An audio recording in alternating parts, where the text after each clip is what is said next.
According to Statistic Brain, as of March 24th, 2015, 1.2 billion people actively use Facebook. This is 1/7 of the Earth's population engaged in at least one online platform. We must recognize the impact social media is having on our lives to make an informed decision on how much or how little we use different sites.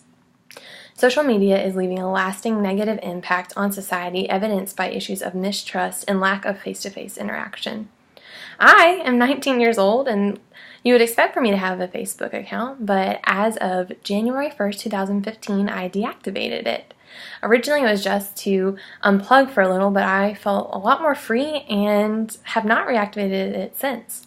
Similarly, on March 1st, 2015, I deactivated my Twitter account and haven't looked back since. First, we must define social media. Next, exploration of the usage and motivation behind online networking is necessary. Lastly, you will be startled by how people are unknowingly affected by their social media presence. For our purposes, social media is defined as any personal online profile. This definition includes, but is not limited to, Facebook, Twitter, Instagram, LinkedIn, and MySpace, if anyone actually uses that anymore. Notice all the data that's going to be presented is based on a personal account, but not something work-related. Also, email was not included in this. What is the motivation behind social media? First off, we have to recognize that our prideful, sinful nature desires for us to post things about ourselves and to make us look better than we actually are. Social media is a way for people to share just snippets of their lives, but it lacks the depth necessary to facilitate meaningful interactions. Over 65% of people say that they use social media to stay in contact with current friends. There's got to be something wrong with this picture, though. If they are your current friends, why are you using a site to remain in that friendship? According to an Italian survey with a random sampling of 50,000 people, face-to-face interaction has significantly declined for avid users of the cloud. Let's explore how this face-to-face interaction, as well as many other factors, is negatively impacting our overall well-being. Today, very low expectations are placed on intentionality. Remaining in touch is simply liking or commenting on a photo. This phenomenon has greatly influenced the amount of trust we put in others. In fact, it's decreased significantly. There's a measurable tendency that those who actively integrate everyday life with an online platform do not trust these close friends that they are supposed to be remaining in contact with. Why? You can make your online self anything that you want.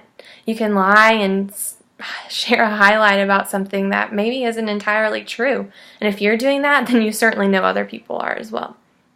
Another major issue introduced to society through sites like Facebook is cyberbullying. This is real. A lot of people have tried to say that it's a lie or that someone's just getting their feelings hurt, but truthfully, it is a major issue. Because of our time constraint, we will not be able to dive completely or even deeply into this category, but we all know someone where cyberbullying has impacted their lives. Maybe we're the ones who have been impacted by it. All this to say is that look at the facts. Look at what just communicating with people online is doing to us. Are we really able to get to know someone based on a picture they've posted? Probably not. They're not going to post a picture of themselves where they look terrible in it.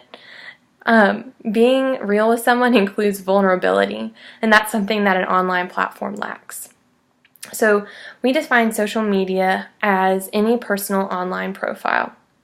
Pride in our sinful nature is what pushes us to this sort of outlet for ourselves. Social media is negatively impacting the world we live in, and this is going to be lasting. This is evidenced by issues of mistrust, lack of face-to-face interaction, and a prevalence of cyberbullying.